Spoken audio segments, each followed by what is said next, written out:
Hvala predsjedniče, dragi Andro, ima vremena, bit će vremena. Poštovani predsjedniče, dragi Andrej, poštovani prijatelji, poštovane prijateljice, drage kolegice, kolege, dragi prijatelji Hrvatske demokratske zajednice. Dvojila sam hoću li odustati od ove rasprave nakon ovakvih izvrsnih govora, posebno nakon sveobuhvatnog govora našega predsjednika Plenkovića, pa onda nakon onog zapaženog, odličnog govora u Europskom parlamentu, imam li ja tu štogo novoga i originalnoga za reći. No, ipak, budući da je tu bio naš predsjednik kluba i budući da je pohvalio naš rad u Europskom parlamentu, dužna sam ja s vama podijeliti nekoliko misli o onome što mi radimo. Ali prije nego krenem na to, došla sam na misao, nadam se da još mladih ima ovdje u ovoj dvorani, nekako došlo mi se sjetiti da nije ovo ovako uvijek bilo, dragi mladi prijatelji, draga mladeži, nije bila demokracija zagarantirana, nije bilo blagostanje zagarantirano, nije bila sloboda zagarantirana, kao što smo čuli danas i od naših branitelja ovdje. Davno su demokracija i sloboda bile neostvariva želja, a mi se sjećamo vremena kad smo po traperice, dragi mladi, morali u Trst, morali smo u Bari, kad smo aute vozili par nepar, kad smo čekali u redovima za kavu ili mlijeko, kad su nas iz škole puštali zbog redukcije struje. A danas, evo nas na zajedničkom, jedinstvenom europskom tržištu od 500 milijuna ljudi i koristimo sve te benefite koje nam Europska unija pruža. I stoga, kad se sjetimo prije 5 godina, kad smo bili na pragu ulaska, mnogi su skeptično promišljali o budućnosti naše Hrvatske, a danas, kad je Hrvatska ponosna članica Unije i kad predstavljamo primjer zemljama kandidatkinjama u predpristupnim procesima, mogu reći da je članstvo u Uniji jedno od najvećih postignuća samostalne Hrvatske, te naravno ostvarenje vizije prvog našeg predsjednika, dr. Franje Tuđmana. Mogu vam reći da trenutno, kada predsjedavamo odborom ministara Vijeća Europe, kad ćemo 2020. predsjedavati Vijećem Europske unije, kad smo, dragi ministre Božinović, na pragu ostvarenja ulaska u šengenski sustav i naravno ministre Marić u eurozonu, nadam se, moći ćemo reći kad to ostvarimo da ne postoji Europska unija dviju brzina. A kad kažemo da je Europska unija izazov i šansa, onda ću ponoviti još jedanput, dragi studenti, dragi mladi, dragi športaši, puno je tih projekata koje nude europske politike.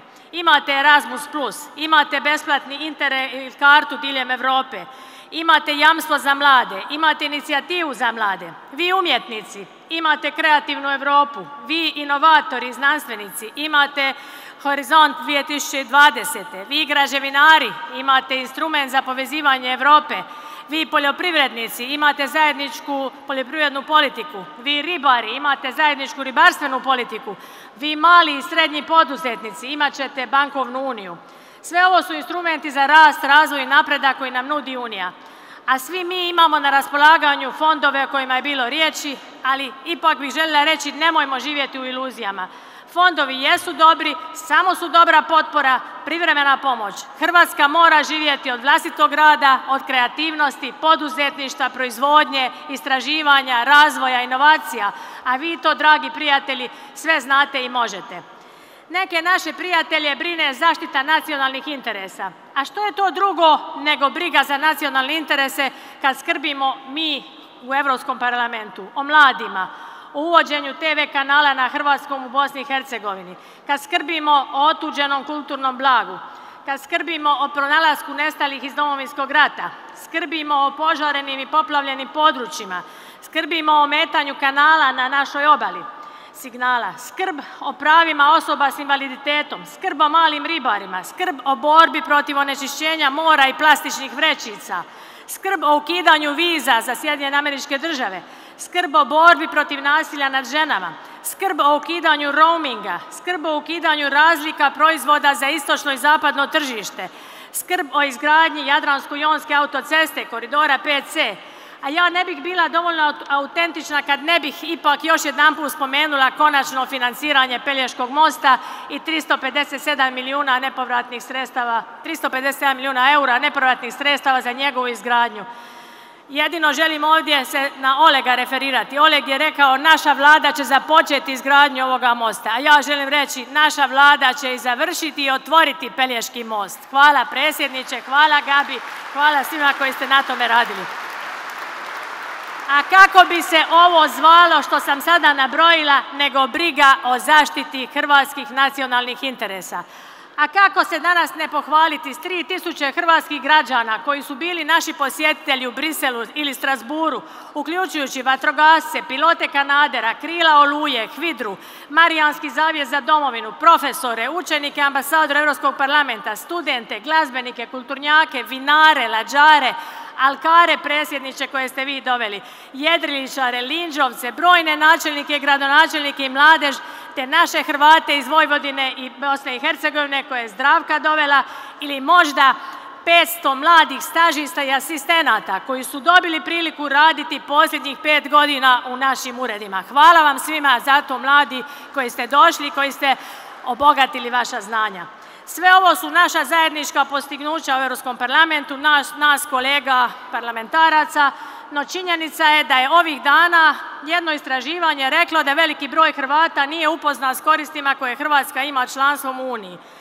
Možda je to upalilo žuto svjetlo za nas političare, kažem žuto jer to znači da našim građanima moramo dodatno približiti prednosti koje nam Europska unija donosi. Zato hvala predsjedniče Hrvatske demokratske zajednice i Hrvatske vlade, što koristite svaku priliku kako biste dodatno ovo obrazložili, što koristite priliku da dođete u Hrvatski sabor svaki put nakon Europskog vijeća, premda na to niste zakonom obvezni, i objašnjavate što se događa u Uniji kako bi naša javnost znala o čemu se radi. Spomenula sam žuto svjetlo skepse koje se očituje definitivno u jačanju populizma i poplave jeftinih parola koje nastoje obezvrediti europske vrijednosti koje su do sada HDZ i Hrvatska postigli. Mislim i zalažem se da se jače argumentima i stručnošću, političkim iskustvom, rezultatima borimo protiv onih koji lažima uvjeravaju ljude da je život izvan Europske unije bolji.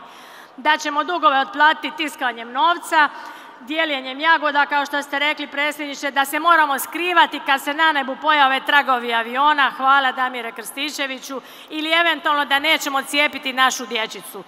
Mi moramo objašnjavati vrijednosti koje zastupamo, drage moje kolegice i kolege, nisu samo europske vrijednosti, to su vrijednosti čovječanstva, demokracije i načela koji moderni HDZ pod vodstvom predsjednika Plenkovića mora živjeti.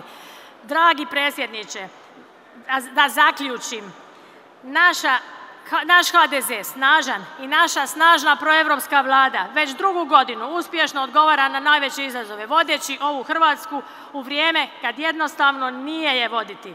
Znamo da naši građani očekuju promjene, da očekuju snažnije gospodarstvo, da očekuju smanjenje nezaposlenosti, očuvanje socijalnih prava, a mi svi ovdje znamo da to mogu samo uz stabilnu i odlučnu vlast i složan HDZ.